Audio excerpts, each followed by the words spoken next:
प्रश्न तिसरा, खालील समीकरणे ax वर्ग अधिक bx अधिक c बरोबर 0 या स्वरूपात लिहा. प्रत्येकातील a, b, c यांच्या किमती ठरवा.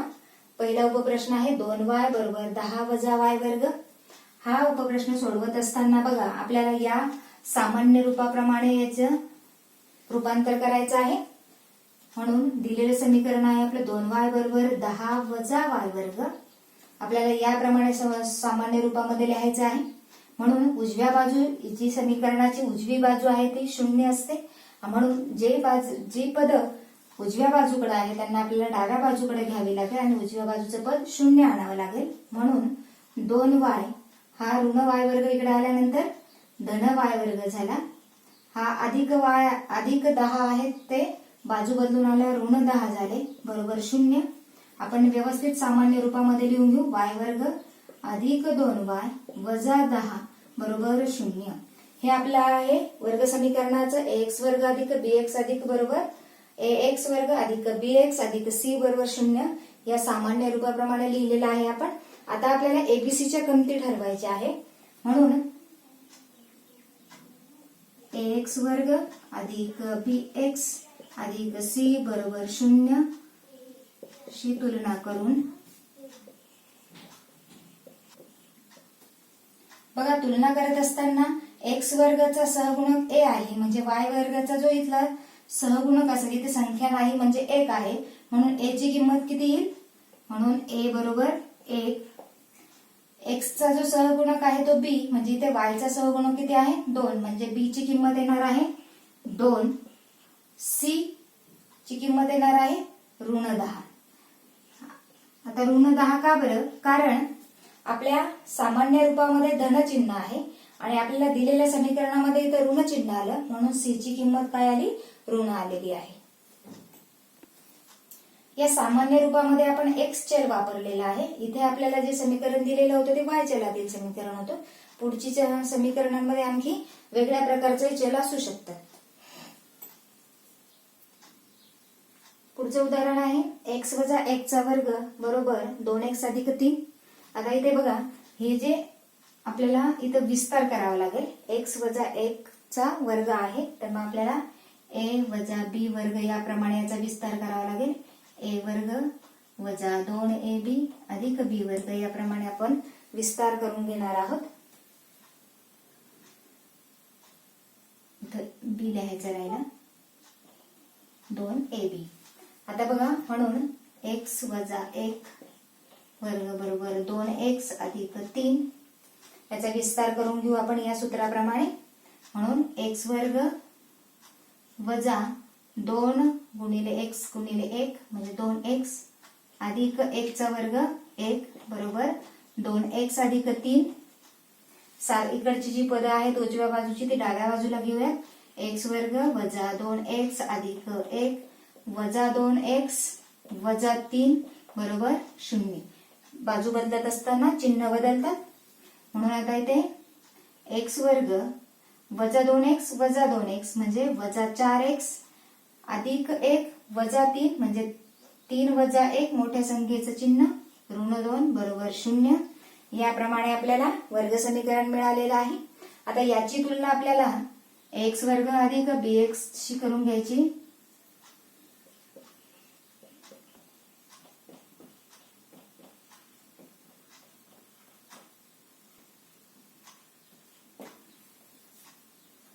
x वर्ग अधिक bx अधिक c बरोबर आपण तुलना करत आहोत. x वर्ग चा सहगुणक इथं काय येईल 1 म्हणून a बरोबर 1.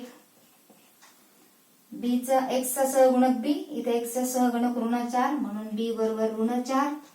c ची किंमत येणार आहे ऋण 2. इथे तुलना डबल झाला आहे एकदाच घ्या.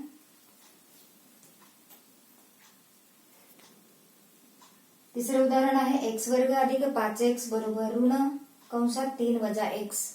आता हे सोडवून घ्यावं लागेल आपल्याला. x वर्ग अधिक 5x बरोबर या ऋण चिन्हामुळे आतल्या कंसातले चिन्ह बदलणार आहे म्हणून ऋण 3 ऋण ऋण धन x.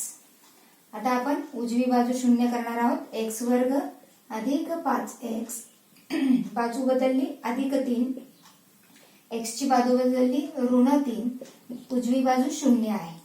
इथे बघा सारख्या पदांची बेरीज वजाबाकी करून घेऊ. एक्स वर्ग अधिक 5x वजा x म्हणजे अधिक 4x अधिक 3 बरोबर 0.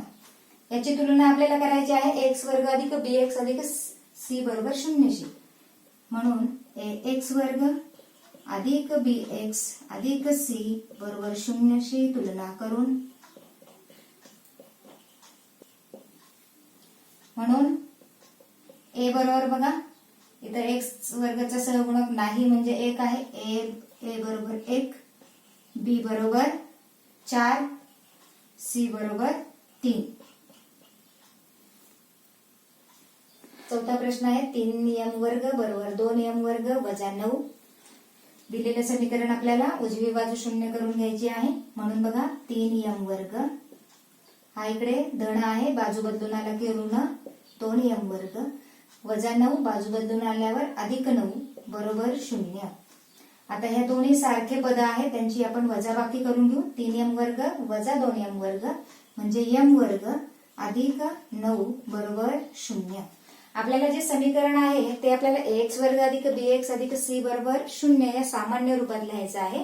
इथं जे मधलं पद आहे m चं ते नाही म्हणजे आपल्याला कसं लिहावं लागेल. म्हणून m वर्ग अधिक जे पद नसतं त्याला आपण 0m असं लिहू शकतो अधिक 9 बरोबर 0.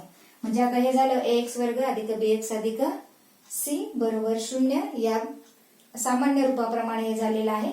आता याची तुलना आपल्याला कशाशी करायची, याच्याशी करायची x वर्गशी. म्हणून ax वर्ग अधिक bx अधिक c बरोबर 0 शी तुलना करून बघा x वर्ग म्हणजे m वर्गचा सहगुणक इथे दिलेला नाही म्हणजे 1. म्हणून a बरोबर 1, b ची किंमत येणार आहे 0, b बरोबर 0 आणि c ची किंमत येणार आहे 9. पुढचं उदाहरण आहे 5 नंबरचं उदाहरण. p कंसात 3 अधिक 6p कंस पूर्ण बरोबर ऋण 5. आता आपल्याला हा कंस सोडवून घ्यावा लागेल. इथे p ने गुणून घ्यावा लागेल. p गुणिले 3 म्हणजे 3p अधिक 6p गुणिले p म्हणजे 6p चा वर्ग बरोबर ऋण 5. कंस सोडवल्यानंतर आपल्याला ह्या पुन्हा उजवी जी बाजू आहे तिला आपल्याला 0 करायचं. म्हणून 3p अधिक 6p वर्ग हा ऋण 5 बाजू बदलल्यावर धन 5 झाला, उजवी बाजू 0. आता आपल्याला या रूपामध्ये लिहायचं आहे म्हणून आपण वर्गपद अगोदर लिहून घेणार. म्हणून बघा 6p वर्ग अधिक 3p अधिक 5 बरोबर 0 या सामान्य रूपात आपण लिहिलेलं आहे. आता याची तुलना आपल्याला याच्याशी करून एबीसी च्या किमती काढायच्या. म्हणून ax वर्ग अधिक bx अधिक c बरोबर 0 शी तुलना करून म्हणून बघा आता a चा सह x वर्ग इथं p वर्गाचा सहगुणक म्हणजे a ची किंमत येणार आहे आपली 6, b ची किंमत येणार आहे 3 आणि c ची किंमत येणार आहे 5. उदाहरण क्रमांक 6 x वर्ग वजा 9 बरोबर 13.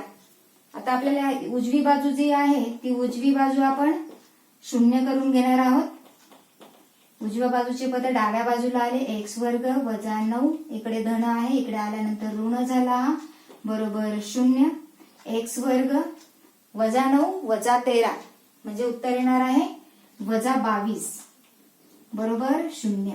पुन्हा याच समीकरणाप्रमाणे बघा इथे आपण जे 4 नंबरचं उदाहरण लिहिलेलं होतं इथे मधलं पद आलं नव्हतं. त्याच सेम प्रकारे इथे मधलं पद नाही आपल्याकडे ज्याचा x चल असतं. म्हणून आपल्याला हे असं लिहिता येईल x वर्ग अधिक 0x वजा 22 बरोबर 0. हे सामान्य रूपाप्रमाणे आपण लिहिलेलं आहे. आता याची तुलना आपल्याला ax वर्ग अधिक bx अधिक c बरोबर 0 शी तुलना करून म्हणून बघा a ची किंमत येणार आहे 1, b ची किंमत आहे 0 आणि c ची किंमत आहे ऋण 22.